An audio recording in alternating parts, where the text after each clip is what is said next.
This Week in Gaming! Welcome in, everybody. It is December 22nd, 2025, just before Christmas. This will be the last stream that we do before Christmas, so that's really exciting.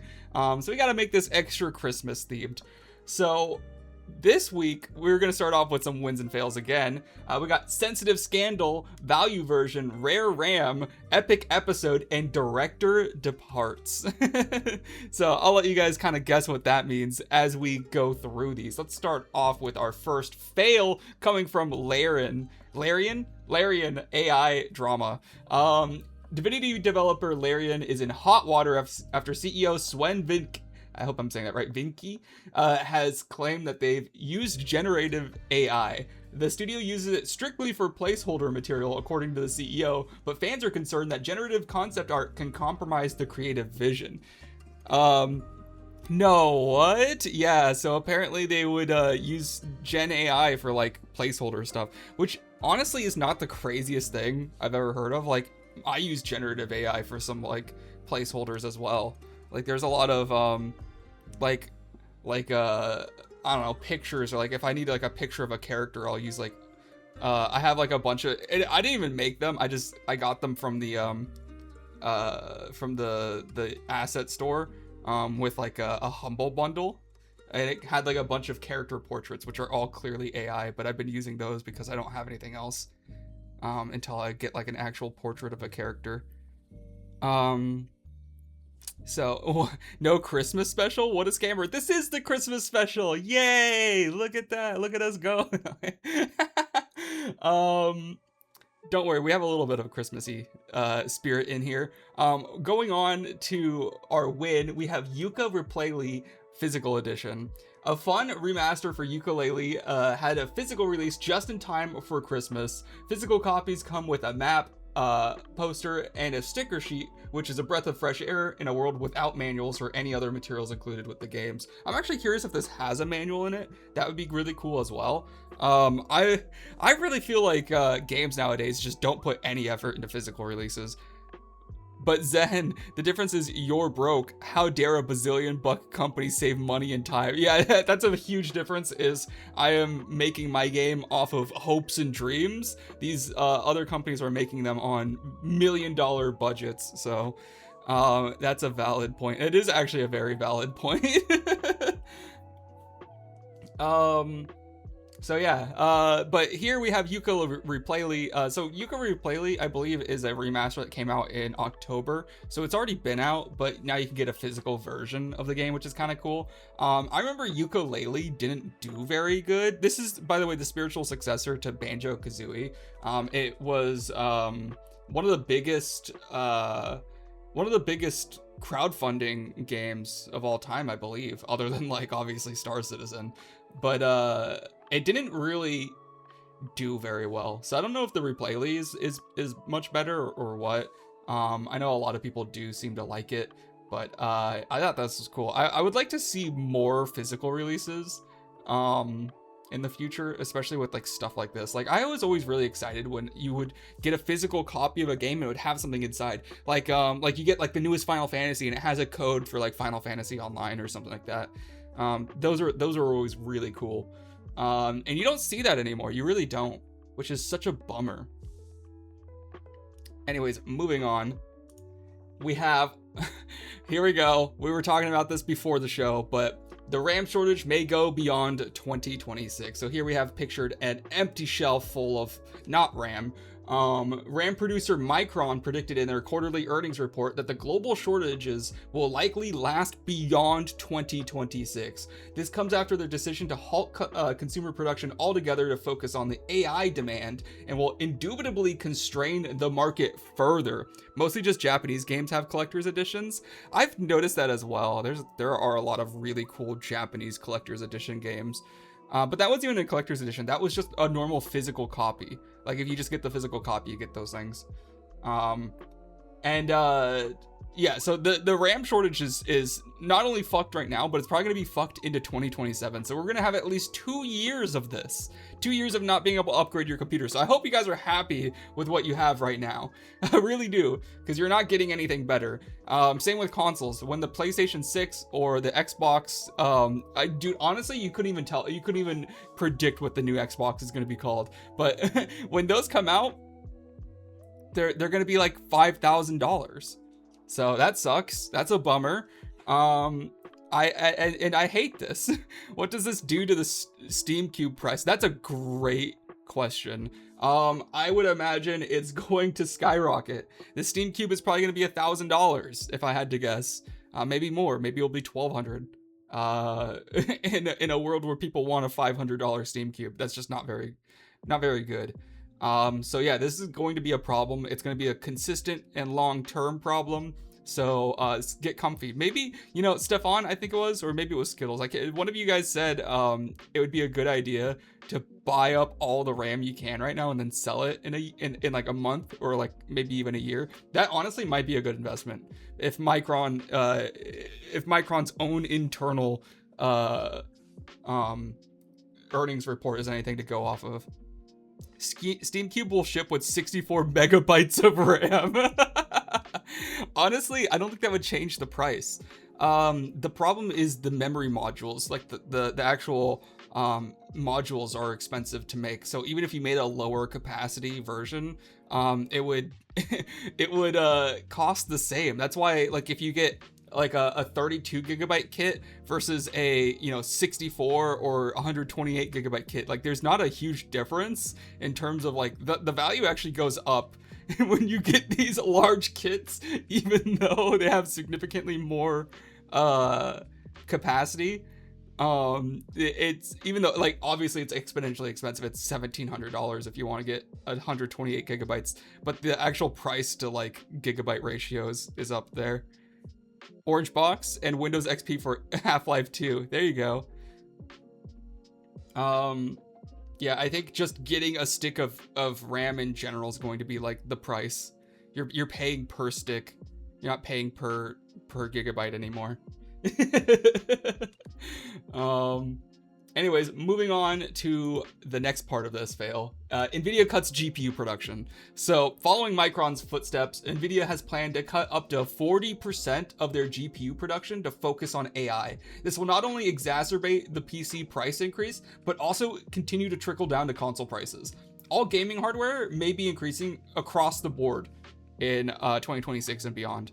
So that sucks. I mean, believe it or not, and I know this is crazy, but consoles also use GPUs. The same chips that are being put into GPUs are being put into consoles, and that's going to increase the price of, your Steam Cube, your Switch 2, your PS5, your PS6, your Xbox. They're all going to get more expensive. And it's already and we're already living in a time where it is expensive. Like all console prices have already gone up. Like this isn't new. And you know what's crazy? You know what's actually happening here is we're actually paying for the production of AI. This is called an AI tax, right? It's the same idea with like a tariff. Like when it rises the price of other things, you are what's indirectly paying for that thing, for that industry, which is really frustrating. Anyways, let's move on to a win. Let's cleanse our palate a little bit. We'll actually come back. Actually, that's a lie. I have a video that has to go with this. NVIDIA plans heavy cuts to GPU supply. Somebody find the clip. Somebody cut this together. Clip together me saying, you know what NVIDIA wants to do is cut GPU supply production because they want to use all the time. They want it for AI. TSMC for AI chips. Yep. If NVIDIA had their way, they wouldn't make a single graphics card for gamers anymore. Because you only have so much. I always love how he laughs between sentences. This is Atrioc, by the way, if you're not familiar. I feel like most people know who this streamer is. But he'll be like, all right, so today we're going to be talking about Donald Trump and how he's evicting everybody and deporting them all to Guatemala. Like, he always pauses with a laugh. Space at TSMC foundries in Taiwan to make things. So they only want to use all of that to make the really high-end, corporate-focused stuff. And so Micron is just doing that. Micron doesn't care. They're not making any more consumer stuff, and they're focusing on enterprise consumers. There it is. So Micron and NVIDIA are in the same space, trying to do the same thing, focus on their AI customers, basically saying like, fuck the consumer, right? They've built their brand on consumers. They built their brand on consumer electronics. And now that they have these significantly larger contracts with enterprise customers, they don't need us anymore. And I think that this is going to come back to bite them. If I had to predict, I would assume that the companies staying within the consumer market are going to have a much better future. Like AMD is going to start taking over and surpassing NVIDIA in terms of consumer graphics cards, if I had to imagine. And that's going to, and when the AI bubble, when it pops, is going to be a significant cut to their market share, right? They're gonna have to come crawling back to consumers to try to sell their fucking shitty GPUs, and they're not going to be able to. Welcome in, Snide Dog. Thanks for following. It's like that's Snoop Dogg's brother, Snide Dog. AI terrific. Thank God I swapped to AMD. Yeah, honestly, I've been looking at AMD GPUs. LOL. I've been looking at AMD GPUs. I've been seeing that they've been catching up pretty quickly. And don't worry, Intel is only 100 years away from making a good guy to I think you mean good GPU to replace. Yeah, there it is. Good GPU to replace NVIDIA. They're only 100 years off. But hey, don't forget the U.S. government also owns a massive stake in Intel for no reason. So all of their failures and costs will come down to us. So don't worry. I've been using AMD GPUs for a while. They're pretty reliable in my experience. Yeah, they've gotten really good. I would say maybe 10 years ago, AMD GPUs were kind of like obviously not a good choice. But nowadays, like there's a real argument between NVIDIA and AMD. And I think when it comes to computer processors, like CPUs, I think that AMD is easily better than Intel by like every metric, every possible benchmark. I would put AMD above. It used to be like Intel used to have them over single core processors or single core benchmarks, but now like I don't even think that's true. Like they're getting completely wasted by AMD. It's mostly because AMD has such smaller die sizes. Like they're down to like 8 nanometers or maybe 4. I can't remember how small it is. And then Intel can't even get below like 16 or something. Like the Intel foundries have such a problem with manufacturing. 2010 to 2020 AMD was rough. That's very true. Yeah. I wouldn't say, maybe 2020 was, I would say like 2018 is when they turned it around.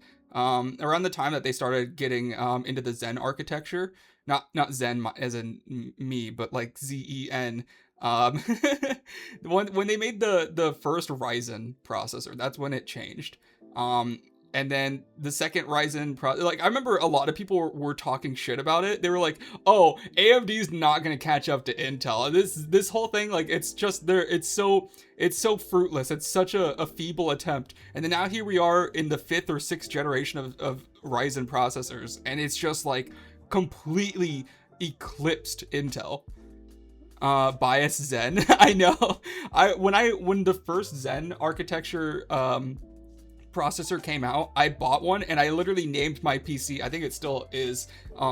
This PC's named Ryzen, like Zenn, which was really cool. I got an AMD, like I got a Ryzen 1700 back in the day, and that thing was awesome.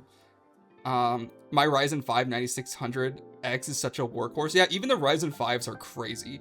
I really like the Ryzen 9 though for like for work workloads, like doing like game development, doing video creation, all that stuff is just like anything like workplace related is amazing on those heavy duty high core count, high thread count processors. I think the top one has like was it like 16 threads or 16 cores, 32 threads, which is basically means there's 32 logical processors.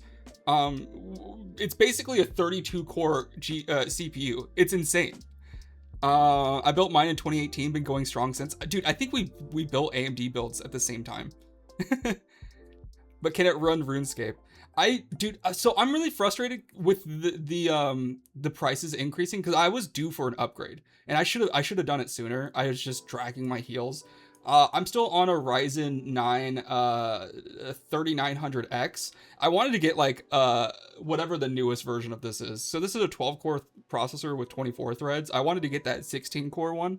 I mean, it's great. Like, this is a great workhorse. I have 64 gigabytes of DDR4 memory, so I wanted to get 64 or 128 of DDR5. That's not gonna happen. There's no way I could afford that. That's gonna, like, literally the RAM alone would be $1,700. Like, that's just not gonna happen. And then my GPU is a RTX 3080, and I would like to have like a 5080 or 5090. That would be cool, but that's not also gonna happen. That's just not like it's not in the cards, you know what I mean? Like, an upgrade now would be like $4,000, $5,000, maybe even $6,000. It's like, I just don't have money to throw on a computer, especially like when the upgrade is not $6,000 worth of an upgrade, right? Like I could still survive with this kind of hardware. We ain't upgrading no more. Everyone locked into what they got. Yeah, for real. We really are locked in. I just upgraded before this issue arose. I had insider knowledge. Dude, there is somebody who leaked insider knowledge. I can't remember if it was on like 4chan or something. Buy RAM while you can. It will be the last stick you ever own. Something like that. I don't know if I'll find this image. There was a guy who warned about it like months ago. I can't find it. I tried to look up what they had said, but it was like, I think it was 4chan. There was like one user who said like months ago, buy RAM now while you can. It'll be the last stick you'll ever own. And then now it turns out to be completely true.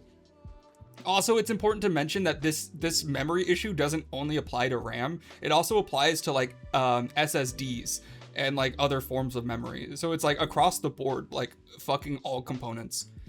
They only need one stick. That's true. Just go to a university and yoink a couple sticks from the PCs. I don't even go there. I just sneak in. That's smart. That's very smart.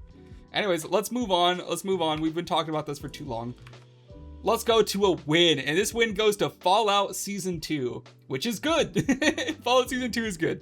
The first episode of Fallout Season 2 debuted with a Rotten Tomatoes score of 97%, beating out the last season's overall 93%, with exploding heads, iconic music, and all the cast members we come to love. This season started off with a literal bang. Gross? What do you mean gross? Gross that it did well, or gross that there's exploding heads?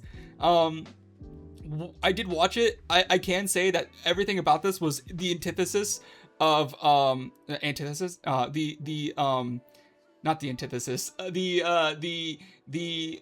antithesis, I guess, of Fallout. Like, everything about it was just so like it was almost like a Fallout fan's wet dream. Like, there was I'm gonna spoil, huge spoiler here, but they had the song Big Iron at one point. Like, they went through like a lot of like really famous songs used in the show or in the games, but they used Big Iron at one point, and I was like, there we go. Like, dude, I love me a good Big Iron play. Gross. Epitome. That's the word I was looking for. Epitome. Yes, this is the epitome of Fallout.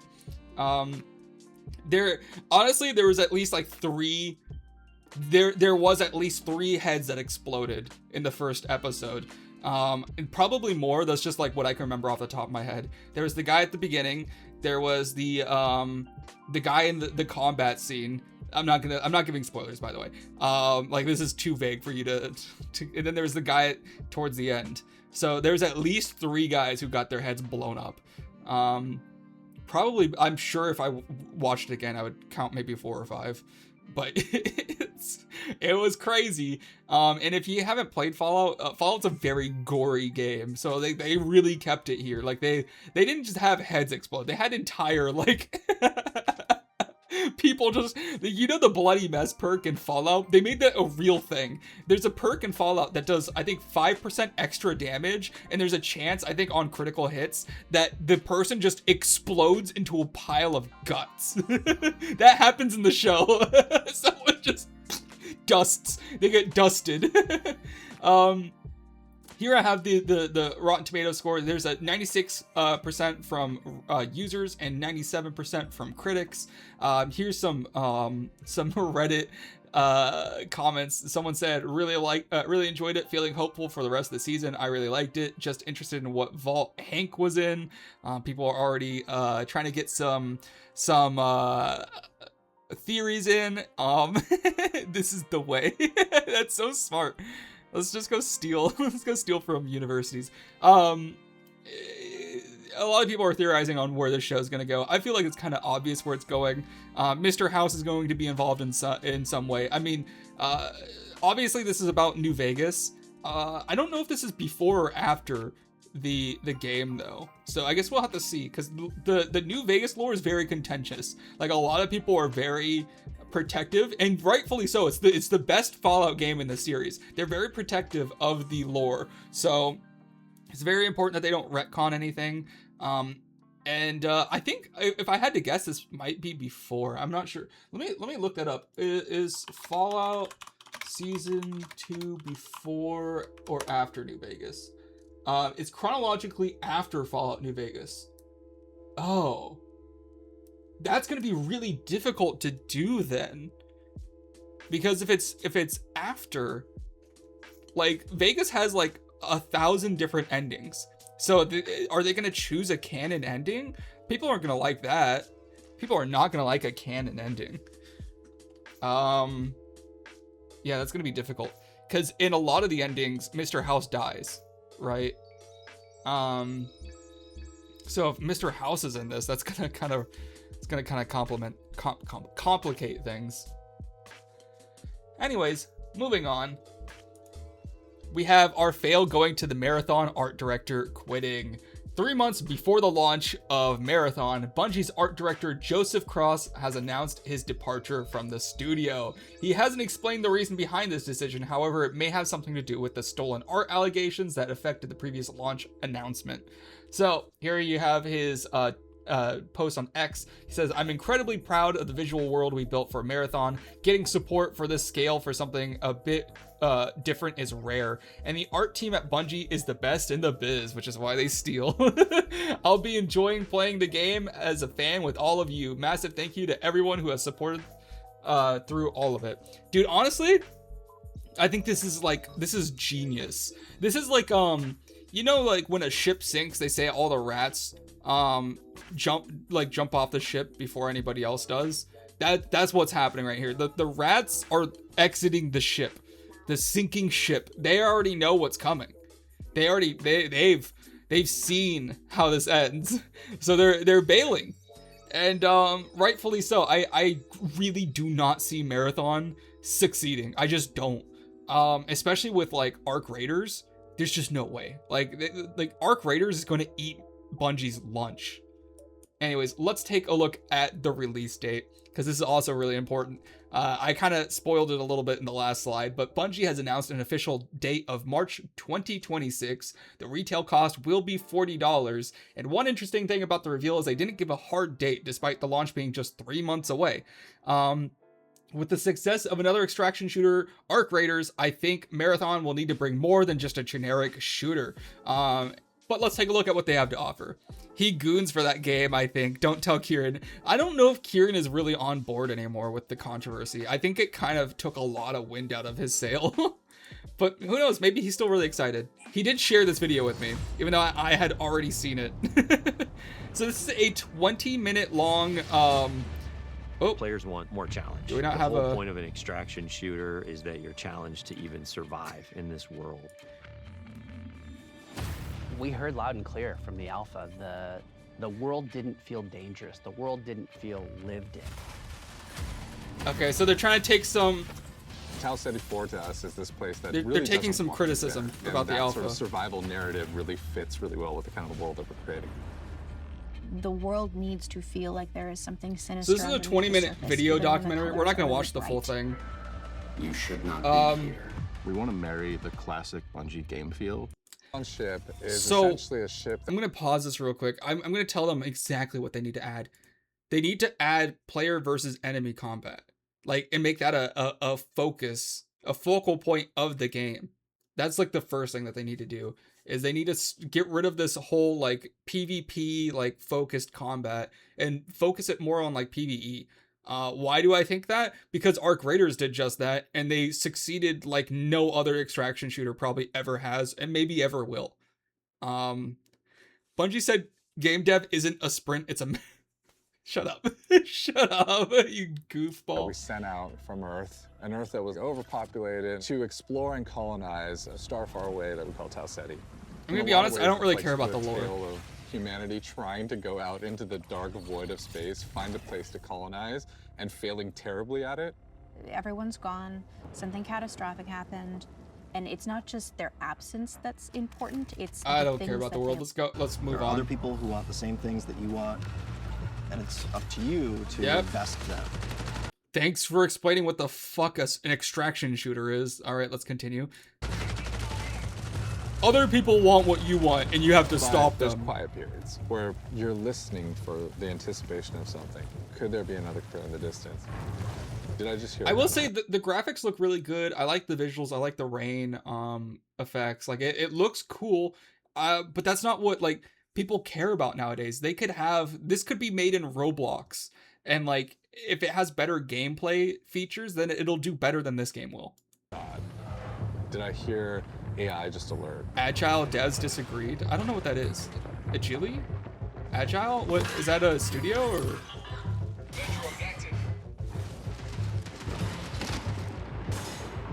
And then there's the loud, bombastic action moments where the minute something is alerted, the minute you're in that fight, now it's go time. Players particularly pose a lot of danger to you. They can make a lot of decisions that you might find illogical and completely trick you into scenarios. I feel like my eyes are glazing over. Agile is a methodology in software development. Oh, let me look that up real quick.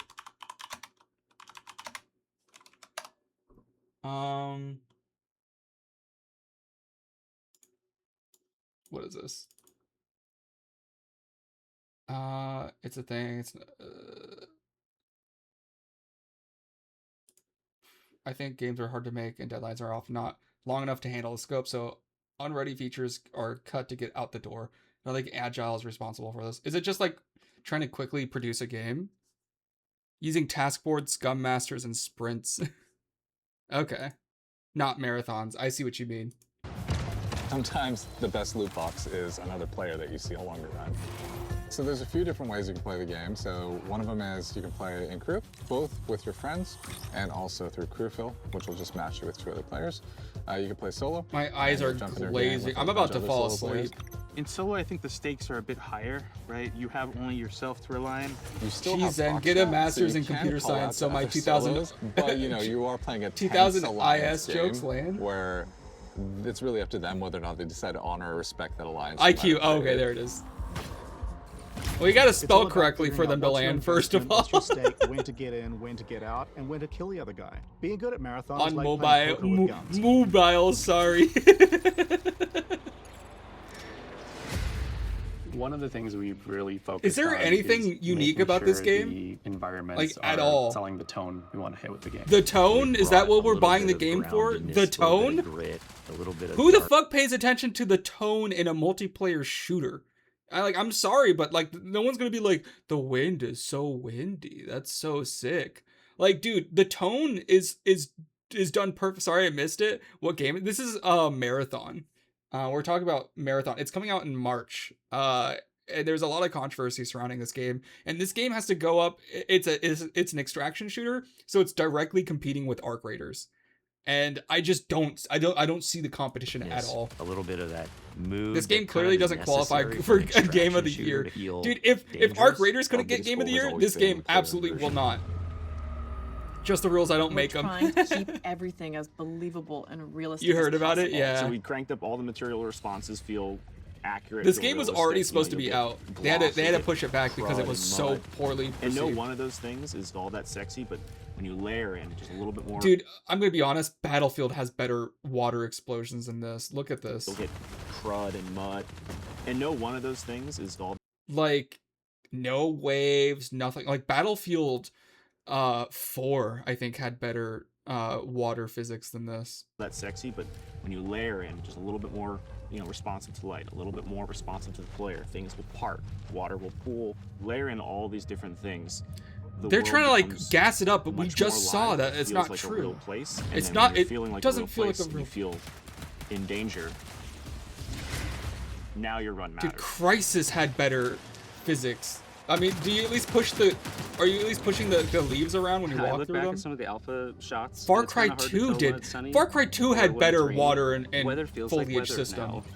But like when it's sunny, you get this really nice like bleaching effect. It feels bright. It feels Yeah, like I'm over warm, games like, where when you it's run sunny for now. 20 minutes and can die in 1 I feel like second we're just to start over. celebrating Yeah, I'm that so sick of color those games so too. much more.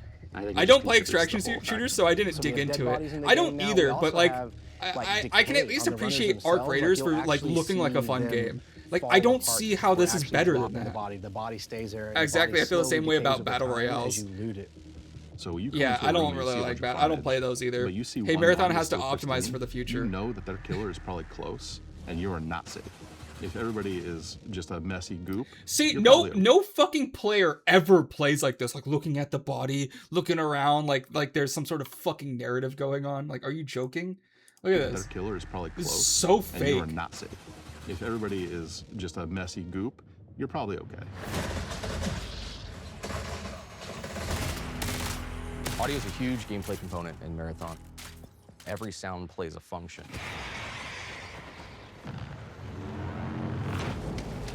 Man, so the audio, the visual immersion, like these things that they're trying to show off, they look good. Like they objectively look okay, but like the gameplay, dude, the gameplay was the shortest part of all this. They talked more about the way that it looks and the way that it sounds than they did about the actual game. Like that's such, oh, dude. Let's move on. Let's look at the maps. You're going to start with perimeter. You're kind of on the outskirts of the colony. It's a little more spread out. You got a little bit more areas to be safe and to sneak around. But it's there also a multiple little more maps? straightforward. It really brings this sense of scale. It sits like in our fantasy as expansion site for the colony on the very edges of where they had settled on Tau Ceti. UESC Dude are just also said so there many trying words and to such little understand content. what has happened and secure the area. Running on 64 Depth is megabytes a of part RAM. Marathon. It happens a lot. I've seen games that look like Perimeter, which we poo, talked but about sold a as lot because of great gameplay. more That's what we're talking friendly about. zone to Like that's new the whole runners. thing, right? You are still gonna die a lot. I gave the example that like if you made a game like this but more fun in Roblox, that would do better than this game would. You are trespassing in a military security zone.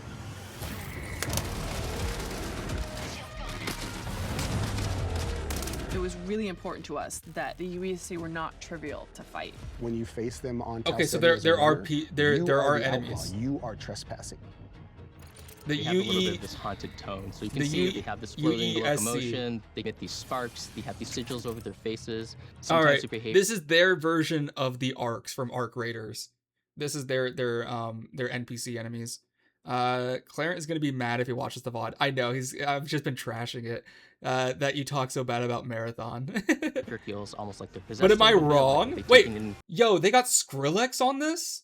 these sigils over their faces. Hold Sometimes up. their behavior feels almost like they're Okay, maybe this game is gonna be pretty good actually if they got Skrillex involved. possessed a little bit. Like, are they taking in commands from a remote AI? The elite tier is sort of like the If it's Scarlet fun, it's Blue. fun. The Absolutely. mini boss tier is more of like a lilac. The boss tier is just gonna be dipped in red. Okay, I'm a They little have bit these more tendrils invested that now that I reach know out that and there's reach actually going to onto be you some and like start sucking away your consciousness. environmental factors like enemies. Oh, that's kind of cool. You're getting into marsh. You're starting to understand something bad happened here, and you're seeing signs of that in a way that wasn't. See, the problem with this gameplay loop and the gameplay loop of like arc raiders in comparison is like these kind of extraction shooters always go like, oh, let's make the other players the biggest hurdle or roadblock in the way, and then it fosters a really toxic community where everybody shoot on sight, and everybody just wants to kill you. But when you have something like arc raiders with like local voice chat, and the environment is typically more dangerous than the players, like arguably the arcs are significantly stronger than the players that you'll run across. Those two factors have made almost a wholesome community, because now it becomes players against the environment, right? Like if you see another player like that, actually, instead of just being a kill on sight, like a danger, might actually be something that helps you, right? Like if you guys team up, you can fight the much more dangerous arcs that are around you, and perhaps have a better chance of survival. And that that kind of gameplay dynamic creates a better community. It just does. Man's here's Bangarang and it's instantly down. This doesn't look like Marathon, like the Marathon I saw in the first trailer. It doesn't at all. Remember when Zen trashed Steak, period, then loved it, period. Trash Steak? Like the gambling site? I didn't trash them, but I don't like gambling. Pure history, fact checked and written by the scribes. Skate. Oh yeah, Skate. That's right. Yeah, Skate. Yeah, no, I did trash talk Skate. I did end up liking it. Although Skate had very quickly like outlived its welcome. I think Skate, a lot of the complaints I had about Skate are still true. It's devoid of any character. They removed some key gameplay features that made Skate 3 really fun. And there's just like no progression that's like meaningful. So the game, like I haven't picked it up since like I first started, but like the core gameplay of Skate is still really fun. The physics are really fun. I liked the map wasn't as bad as I thought it would be. I played Skate for 40 minutes. After that I was bored. Yeah, there's zero replayability and there's zero like soul in that game. So those things that I did criticize it for are still true, if not more so now.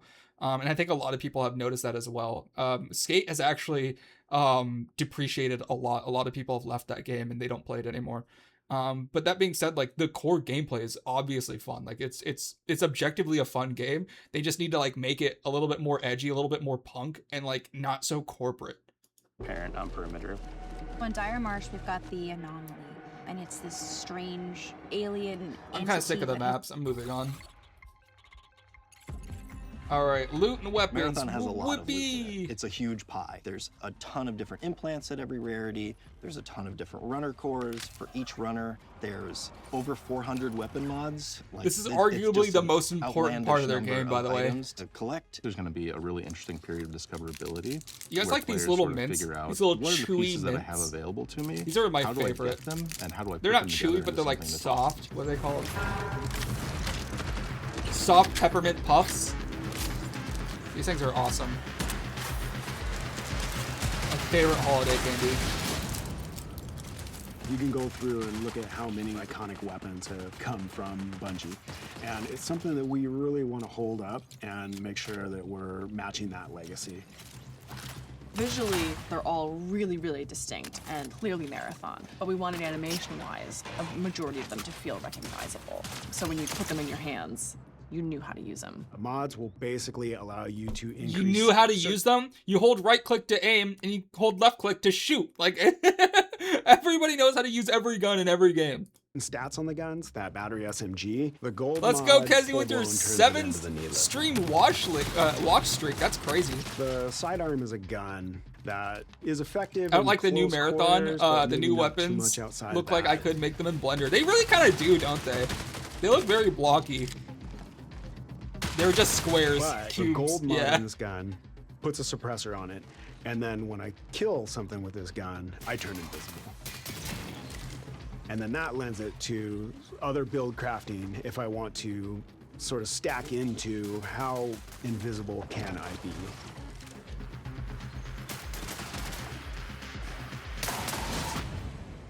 Even some weapon mods can improve stats and your runner shell's capabilities. So there's lots of different ways to raise the floor of your stats so that you're coming into each. It looks like they released a game with placeholders. Yeah, it kind of does. Technically, they are all triangles. That's true as well.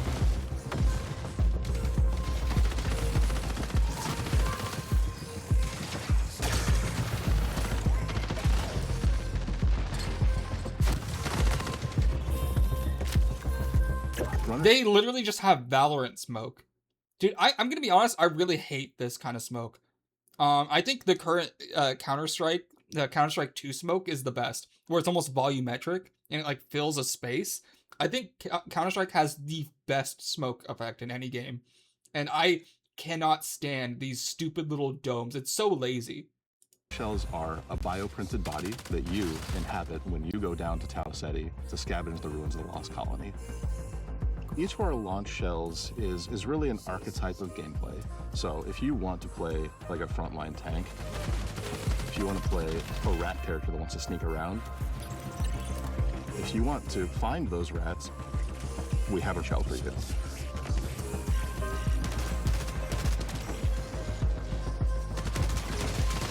The idea there is like, have a broad spectrum. Valve is a $1 billion company, though. Kind of find a little bit of a home to, and then we're brother. How much did Sony pay again for Bungie? Didn't they not pay like $2 billion? Bungie is also a $2 billion company. Bungie is not basically indie. They are not. And there are many crazy tutorials online on how to rebuild CS2 smoke system. I'm sure there is. Like CS2 is not like a pinnacle of graphic fidelity. They for the streets. So examples of those are like, on Thief, I get a second grapple. On Destroyer, I pull out my Riot Barricade, and as it takes damage, it's actually converting that damage into shield back to me.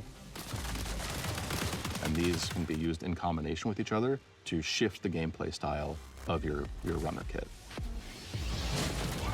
At any point you feel like you don't want to risk anything, or maybe I feel like a lot of this game design kind of is just treating players like they're stupid.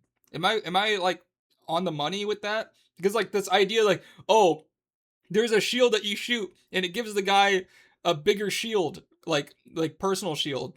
It recharges his personal shield. Like, obviously, every player is going to know about that very quickly, and they're just not going to shoot the shield. Like this idea that people are going to fall for these stupid gameplay mechanics is just kind of goofy. Like, they treat people like they're so dumb. Like, game devs always build a game and how they think people are going to interact with it, and people never do. So that's like why I don't like all this gameplay. Like all these mechanics and how they show that they work together, as if people are going to actually use it in this way. I don't think that they are. You're down on your luck and you want the opportunity to get back, Rook's your guy. Rook is a prototype runner shell. It's a mode where we make it easy for you to just kind of drop into a match that's in progress and run about and try to scavenge as much as possible. You are going in solo to a run that's already in progress. You don't have a team, you have a very limited loadout, but you're not risking anything. This lets you kind of get in, grab a little bit of loot, and then bail. So when you get like a really powerful gun or implant or core, it is unlocking some new space or new challenge that you've never done before, and the loot players is will always helping find you reach greater a way to heights. break software in games. Yeah, exactly. That's like what players do. Faction agents are such a big vehicle for tone and narrative. Well, that was disgusting. What the hell was that? Each faction has their own motivations, their own desires, the things they're going to ask you to do. We've got Traxxas. They're the most powerful corporation in human history. They have very long arms and very deep pockets to kind of get what they want. So they might ask you to go and find specific weapons or mods. Congratulations, runner. Your last performance evaluation was rated on track. If you're a PvP player, one of the factions is called Arachne. I don't really care about the factions. You're not alone. The Codex is a suite of achievements, collectibles, audio logs, things that I you're don't finding care in the about the run. Codex. They have that in Destiny 2 as well. Like a heist for a runner. Cryo Archive is big in and of itself, but it's also cold. It's also hostile. It's going to test every aspect of the survival game. Probably going to be forced to run to players in ways you haven't been on other maps.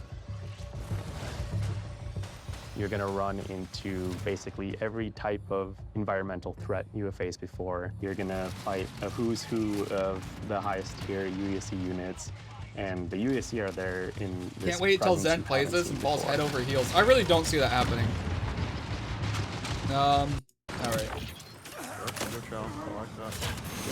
I think the thing that I'm most excited about for Marathon is getting into the hands of our players. All right, let's just skip to the biggest end. thing I want.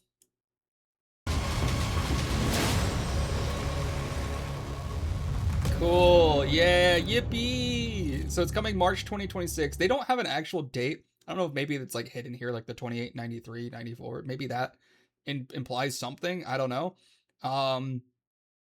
Whatever. I guess we'll see. It's kind of weird that it's coming out in 3 months and they don't have a hard date. Already clips that for the day it comes. I don't see myself liking this. I think that, and I haven't played Arc Raiders either. I don't expect to play this, but if I played this, I would also have to play Arc Raiders just to like give it a fair shake. And I cannot picture a world where this is more fun than Arc Raiders. I don't see it. Cue the tester bartender joke. The tester bartender? I haven't heard that one. is that a common joke? Anyways, let's move on. We talked about Bungie enough. This was mostly for Kieran, who's not even here. Moving on to our first story of the day, we have Sony buys peanuts. Sony just spent $457 million dollars on literal peanuts. This is the company that owns Strawberry Shortcake, Teletubbies, and Charlie Brown. It is unclear what Sony plans to do with these IPs, but there are currently shows, games, and merchandise based on all of them. Give Bungie some slack. Dude, I can't give Bungie any slack after Destiny 2. Like, I gave Bungie some slack with Destiny 2, and then they fucked it up. So I don't know if you guys know what Peanuts is. It's like a media company that owns like a bunch of little franchises. I didn't realize Peanuts even still was like, I would have not said that it's worth $457 million for a controlling share. They don't even own it. Like they just have the controlling share in it. There are still people that own a large portion of this company as well. But man, $457 million for the company that owns Charlie Brown is am I crazy, or is that bigger than I realized? Because I wouldn't spend that much money on this. I didn't even know that they had, like, apparently there's a Charlie Brown game that exists. I didn't know that was a thing. I didn't even know they still made Charlie Brown anything. I thought they stopped making Charlie Brown content in like 1997. You know what I mean? Like that's crazy to me.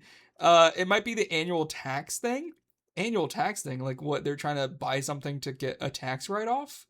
That doesn't make sense. Is that how that works? Where you have to spend all your extra cash or it gets taxed. Oh, I feel like there's better things you could spend $457 million on. I feel like you could just give like everybody PlayStation Plus for like a year or something like that, and that would be like better for your I don't know, your consumer, but I don't know. Lots of businesses do it, but I doubt this is what it is. Yeah, I feel like there's got to be some sort of intention behind this, but out of all the things I thought Sony would buy, this is not one of them. So I guess we'll see. It is a little bit goofy if you ask me. I don't know. I wanted to bring this up because I was curious if there's anybody here who actually like was like a huge Strawberry Shortcake or Teletubby fan or like a Charlie Brown fan. Like all three of these things are like, these are things I would have said were probably big in like 2000, like the early 2000s. The real thing they wanted was Teletubbies. They were making a Dark Horror Souls-like with the series.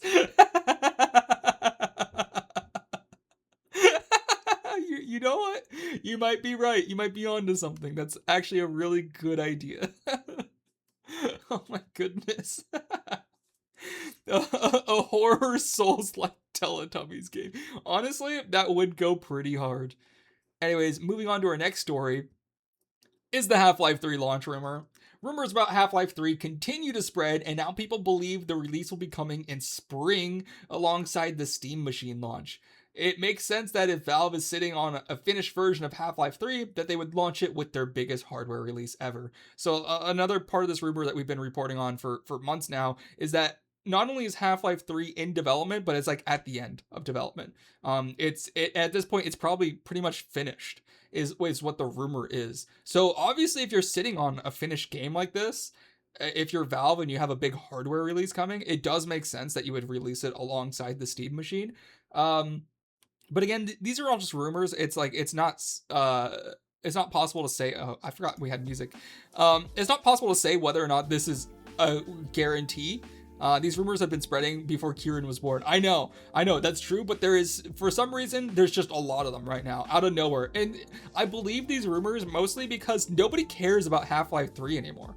Like, realistically, I think all the people that are still, like, waiting for Half-Life 3 don't care. Like, at this point, people have heard about Half-Life 3 coming out so long that it means nothing. So the fact that now, again, there are, like, real rumors that it's going to come out and no one should even care about it is, like, I don't know, I feel like that gives it more merit. But maybe I'm wrong. Maybe this is just another fake Half-Life 3 rumor. But I keep seeing it. I keep seeing it everywhere in my timeline. Everyone's talking about it.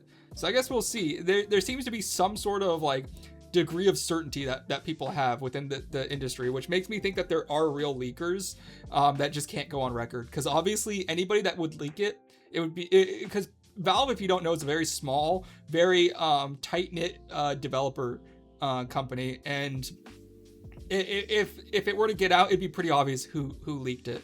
So there's no official, like, names. I think it just seems like industry insiders are aware of this. Probably because they all yap to each other. But we will see. We will see. Moving on to our next story, we have gaming hardware sales crash. Gaming hardware in the US has hit a 35-year low in the midst of rising prices. We need to send a Trojan horse to get a job there and leak. I'll apply. I don't think that they would hire it. I don't think they're hiring devs. The same people that work at Valve now have worked there for like 50 years. They're all geriatrics. Anyways, this means that sales are the lowest in modern gaming history. With issues such as tariffs, AI tax, and premium console options, which have led to the skyrocketing costs and subsequent plummet of demand. Here we have a chart that shows the units sold and the average price, going all the way back to 1995.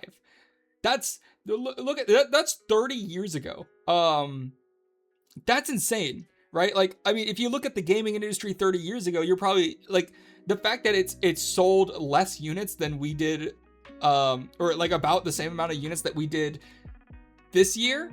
I mean, compare the two industries right now. Right now, gaming is bigger than it's ever been, yet the sales are meeting how the size of the industry back in 1995. What would that tell you? Well, I'll tell you what that tells you. It means that there's no demand for this hardware. I mean, there's demand for the products. There's a massive industry behind it, but people are not willing to shell out the price that it costs. They're very competitive with hires, though. Oh, they do hire? They had an intern program when you were in school. Oh, you can do it then. I hope that someone starts up. I hope some startups get a breakthrough so there's more competition again. Yeah, I do too, but like, you can't do a hardware startup. Like, it's not possible because you have to rely on so many other factors like RAM, graphics processing units. You have to go through a lot of manufacturing in other countries like China, which has a bunch of tariffs. Like, the reason hardware is expensive right now isn't because all of the companies are being greedy. It's because they're being greedy and they have to pay a lot of money to make this stuff now. You would need the government to basically fund it at this point. People can't afford it. The new stuff isn't very compelling. Yeah, I don't think we need the government to fund it. I think we need to put more strict, what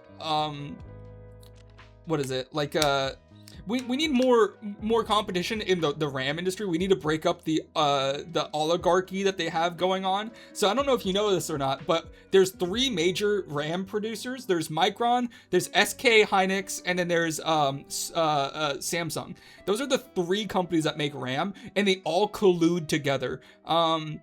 Recently, RAM was very cheap, so they actually started shutting down factories to artificially increase the price of RAM. And now we are where we are. And in a perfect world, the government would not have allowed them to do that. Oh, you mean breakthroughs in hardware? There's probably something that to be said there, but I mean, we're talking about like, I mean, this is a multi-trillion-dollar industry. Like all computing hardware is like, it's not like there isn't people trying to make breakthroughs every day. I don't know if anybody in this chat would have a better shot at it, to be honest. There are a few German startups that work on better memory and stuff that I'm following. A new hardware leader would make like nearly $1 trillion to be competitive. Would need like a trillion. Yeah, no, you're right. Like it really comes down to money. Like this is not a cheap industry to be in. That's what I mean. Yeah. So I mean, it's a big problem, and you can see that with like literally the cost for hardware has literally been going up. So this orange line is the average selling price of hardware, and then the blue line is the total value of products being sold. So as you can see, it's pretty much the same as it was in 1995, which is crazy. But the price is significantly higher than it was in 1995. It's gone up in price, and it's gone down in sales. It's like there's clearly a supply and demand issue going on here. The problem is scaling. Most research gets bought out at some point by the big players just because it's the natural direction for all parties involved. That's true. I mean, remember a lot of people used to, maybe it's not so common anymore, but back in the day, a lot of people would make companies just to get acquired by Google. Like that was the end goal, just to like steal market share or like build a product that's good enough to get bought by Google and then just exit, just basically rug pull the company. And then we have an image. This all comes from Circana, by the way, which is it says it's a retail tracking service. They also have an image here that says gaming hardware crash, 35-year low, prices soar. So even just in November 2019, there was 3.9 million units sold with an average price of $235. Could you imagine paying $235 for a console? Well, apparently that was a reality back then, and that's why they sold 3.9 million units. Here, November 2025, we only have 1.6 million units sold. That's about half, right? With an average price of $439. So I don't know if you can guess the trend here, but you have half as many products being sold with double the price. It's almost like there's a direct correlation between the price and how many products you're gonna sell. It's crazy. Who would have thought? So yeah, so we've been talking a lot about how gaming hardware has been getting more expensive, or just computing hardware in general, and it's leading to a direct correlation of less people buying. Because of course it is. Like people, I mean, wages have stagnated. It's not like people are making more money. I don't know. Has anybody? I mean, I know a lot of people are in college here in this chat, but has anybody in this chat had like a significant like doubling of their income? Because I don't think I think for the majority of people, maybe if you had a good years, maybe you have, but I think the majority of people have had maybe 5% growth in their income. Yet all the products around them, like gaming consoles, groceries, are growing 20 to 100% in cost. Hey, I'm getting a $153 raise next month. That's actually, I don't know if you're fucking with me, but it could be true because I know that you are a very smart and capable man. Also, I was wondering if I could move in. I was wondering if you needed a sugar baby called Cola. Keck. I haven't had more than a 3% raise in 4 years. See, that's what I'm saying. Like everybody's like getting like 3 to 5%. I got like, I think 4.5%. And the year before that I got 5%. So like even like my raises are like diminishing in the amount. The problem with scaling most research is, oh yeah, I already read that. Cost of living adjustment. Oh, wait, what?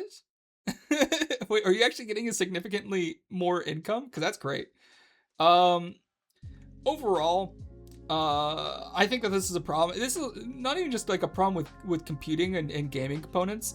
It's a problem across the board with like living, like rent's increasing, groceries are increasing, healthcare is increasing, insurance premiums are increasing. Like everything that you could possibly imagine that you need to survive is more expensive now. I think even like, especially meat, like I saw like steak has gone up like 130% in cost in like the past 4 or 5 years. It's basically inflation protection. Yeah, it's not technology. It's not technically a race. Oh, I see. That's cool. It's not a raise, it's cost of living. Stefan is he's a Purple Heart recipient, Medal of Honor soldier. He was a Green Beret in the Battle of D-Day, and he actually gets a lot of money from the government, is my understanding.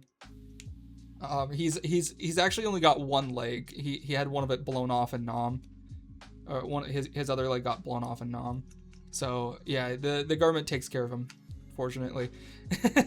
By the way, this is totally off topic, but I was talking to a girl who was I met a girl on a dating site before my current girlfriend, obviously, and she was a cop, and she was also like a part-time like reserve, like in the Army National Guard or something like that. I can't remember what she was in, but I made a lot of jokes with her, and they all landed. Like I literally started off the conversation with a 9/11 joke, which is crazy, but it hit. She thought it was really funny, and we were doing really well until I made a joke about VA recipients, and I was like, yeah, there's some like 400-pound VA recipient really upset that they're not getting this month's food stamps or something like that, and she unmatched me instantly. I was like, it's just a joke, come on. So I know military people are very sensitive about this topic, which is why I'm not gonna talk too much about Stefan's thank you for your service, Sir Stefan. Yeah, thank you. Let's give him a salute. That's why I'm like exaggerating a little bit on Stefan's life, because I don't want to actually get too real. She was 400 pounds using that high angle PFP, high angle selfie, you know.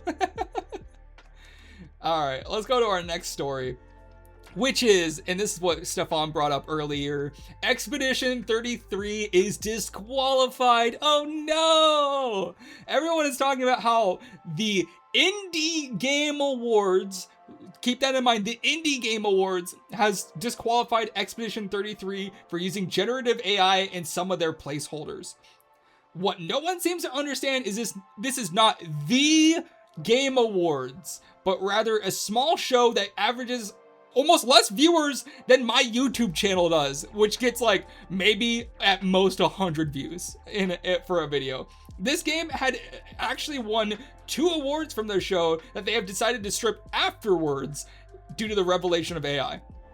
So here we have the channel that does the Indie Game Awards. It's this channel called 61 Indie. They have 13.6 thousand subscribers, and you can see their videos. They get here. Let's blow this up a little bit bigger. They have 236 views on their last video. Before that, it was 111, 121, 51 views, 187 views, 51, 34, and 44 views. And we're talking about such a small scale. Like, if I were to make my own award show, this is about the same size that it would be. And for some reason, everybody's talking about this. Mainly because I think people don't understand that this is not the Game Awards. This is the Indie Game Awards, which is totally different, made by some random fucking yahoos. Here you have them pictured. Look at this. Bald. Oh, here. Let me. Bald and fat. So that's all you gotta point out, right? Anyways,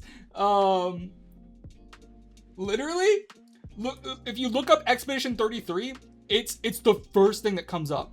Everybody's reporting on it. Expedition 33 stripped of Indie Game Awards due to generative AI. Indie Game Awards retracts Expedition 33 prizes due to generative AI. Expedition 33 loses Game of the Year award. Expedition 33 Game of the Year award pulled after admitting, like, it's literally everybody's talking about it, and it's just fucking stupid. Like, these are nobodies. This is like if I went on Twitter and said, I'm taking away the award that I gave to Expedition 33, and every major news outlet reported on it. Like, this is nothing. This is a nothing burger of a news article, and I'm sick of hearing about it. Please stop sharing this. Bald is sexy, hashtag biased. Why am I famous then? That's crazy rage bait, lol. Yeah, and you know that they did this just because they're so small and no one gives a shit about their award show, that they had to do something to get some attention. They wouldn't have had an indie budget if they recalculated the free lunch allocation.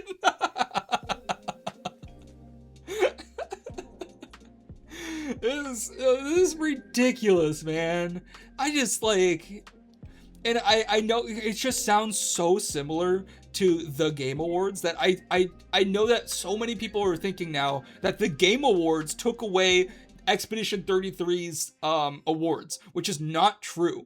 The Expedition 33 still won 9 awards at the Game Awards, which is the only award show that matters. Let's be clear. Some might say like maybe the Steam award show that they do, that might be worthwhile. But this is literally nothing. This is a 100 viewer Andy taking away an award that they gave to Expedition 33. I don't even know if Expedition 33 even like accepted the award. You know what I mean? Like, this is such a small time loser studio. I wouldn't call it studio. I don't. This is literally like a small indie developer's own YouTube channel that they just made a game show out of. I can't, man. I just can't do it. Their award show, by the way, got like 13,000 views. Like, their actual show has like 13,000 views. Let me pull it up. Let's just look at the people who everybody's reporting on that took away the award from Expedition 33. This bombshell news article. Let's take a look. They have 13.6 thousand subscribers with 336 videos. Boom, 279 views, 124. Where's their Game Awards? The Indie Game Awards has 8.9 thousand views. Are you fucking joking? Here, let's look how many views the Game Awards got.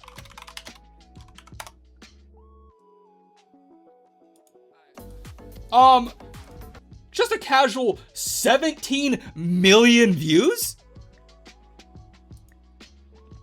8.9 thousand. Help us connect our personal experiences with the ones on screen through immersive worlds and wondrous characters. These are the guys that took away the Expedition 33 award.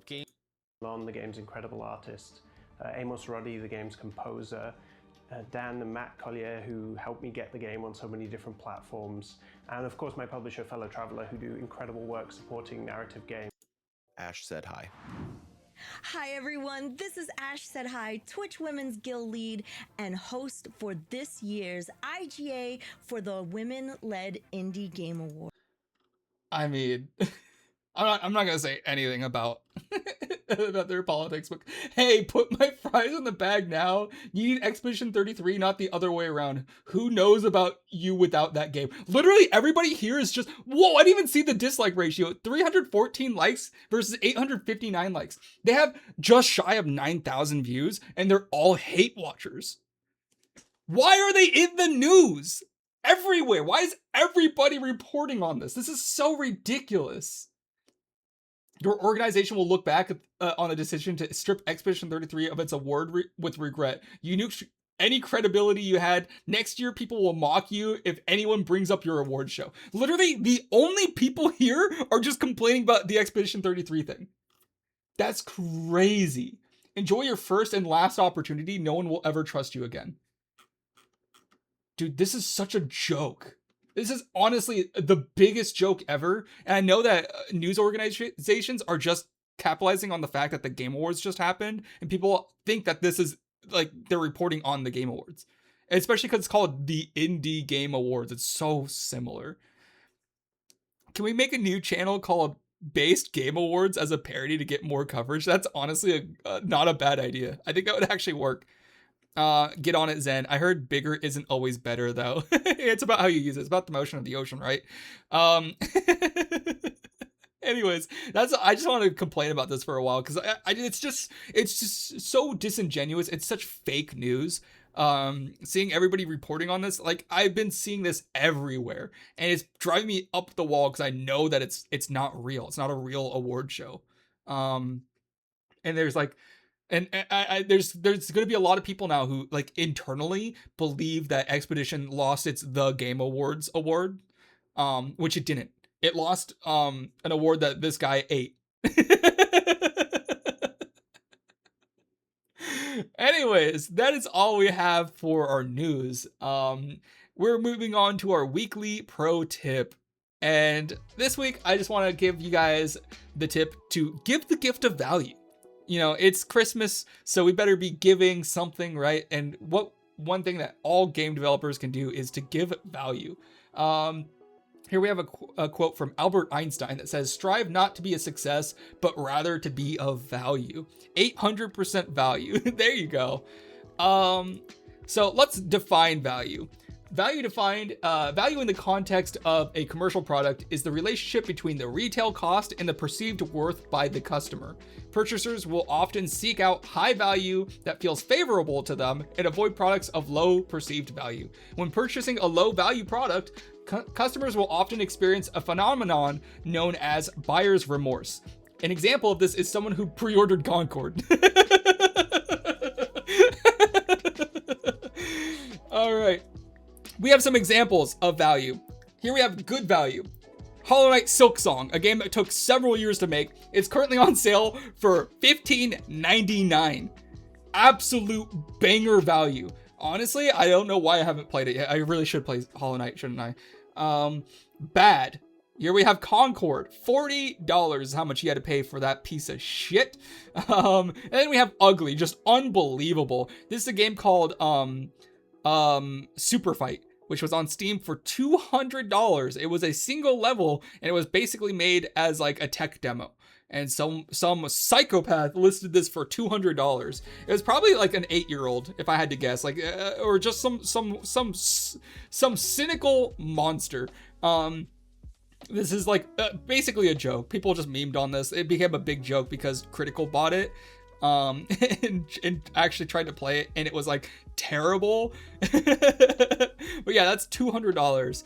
So I mean, obviously there's a spectrum here. I mean, there's also other good value games. Like I would even say like The Witcher 3 is great value. You can even have a $70, $80 game that gives you good value. Like realistically, if GTA 6 comes out and it has like an unbelievable amount of content in it and it costs $80, that's not even a bad value. I think with how much money that they put into it, it actually makes sense.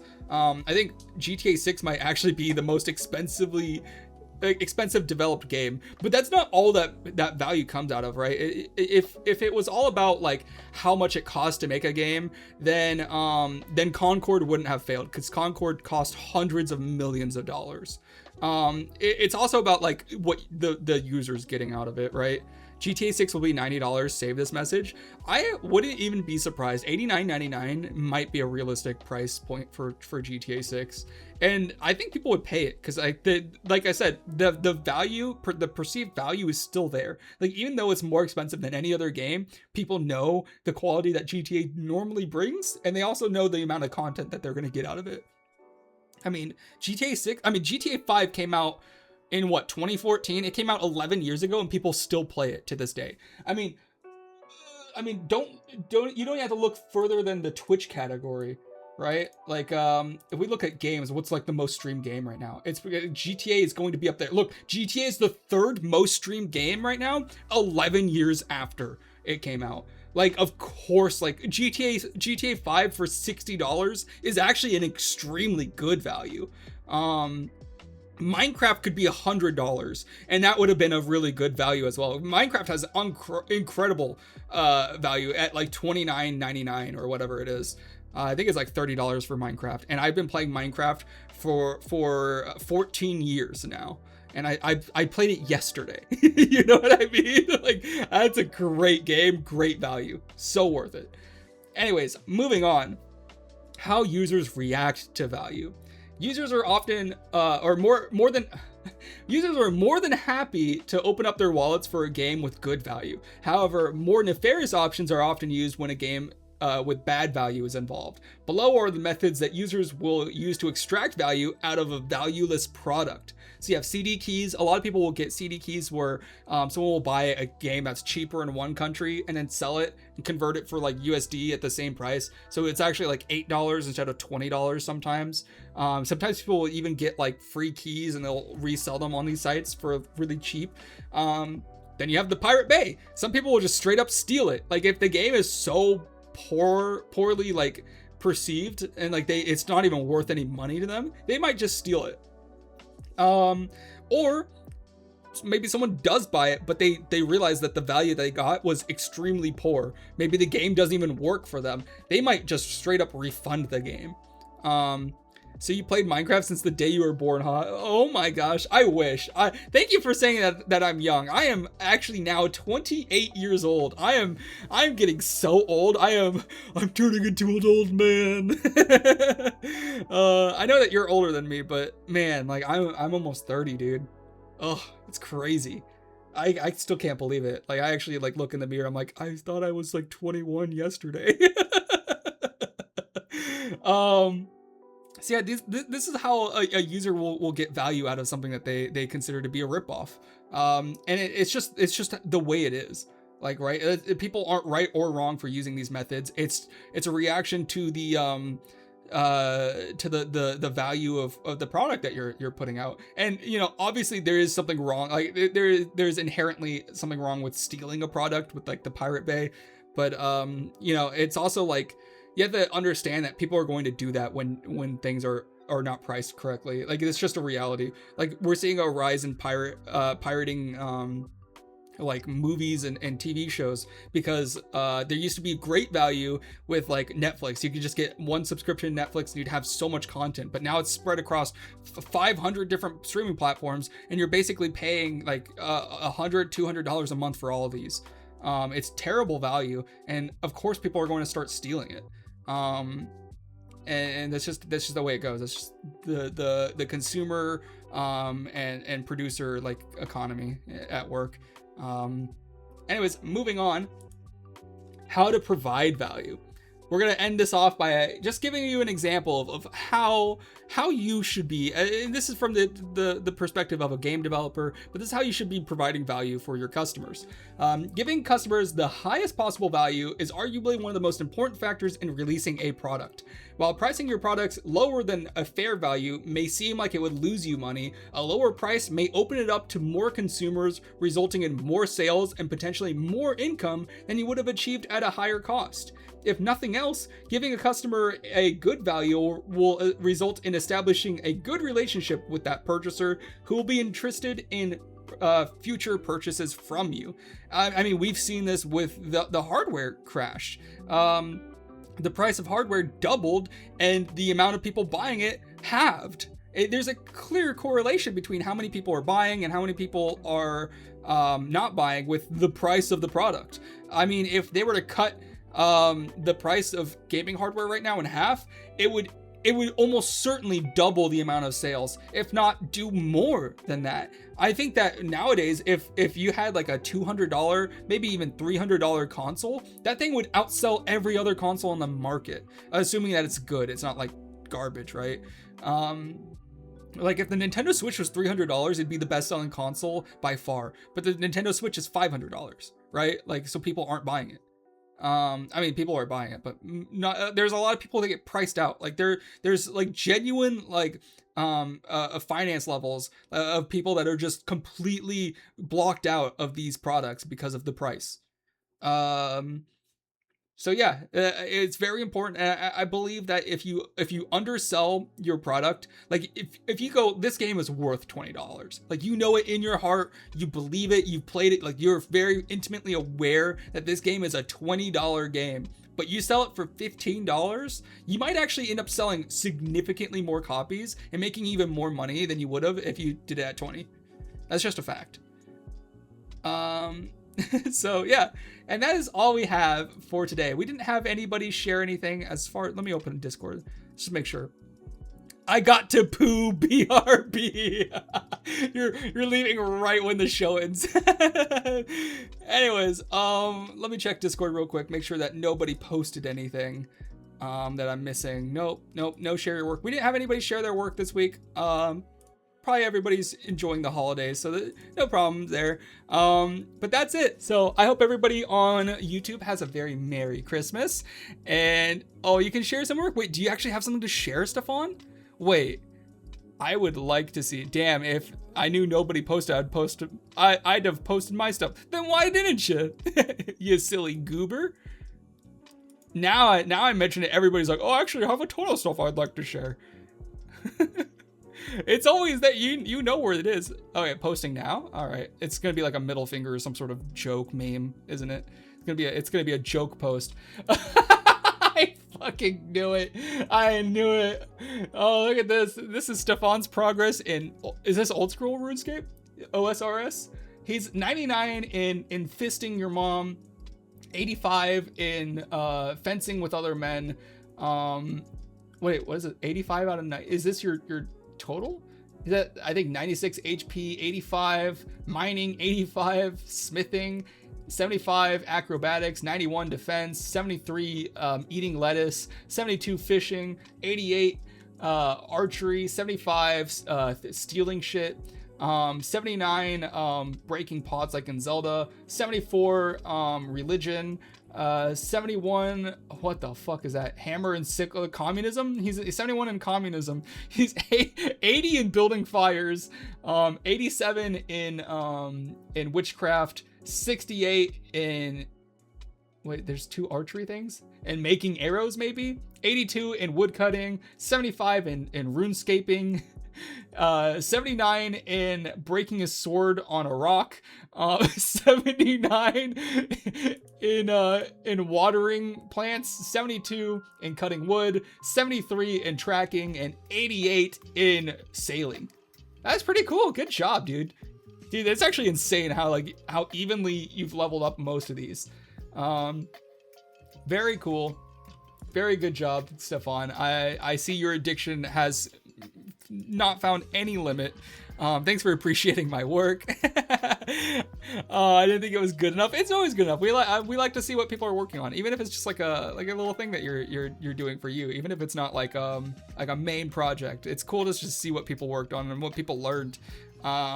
Anyways, that's all we have for this week. I hope everyone has a great Merry Christmas and a Happy New Year, even though I think we'll be back before the New Year. So anyways, bye YouTube, goodbye, go away, come watch the stream. Don't watch the Indie Game Awards.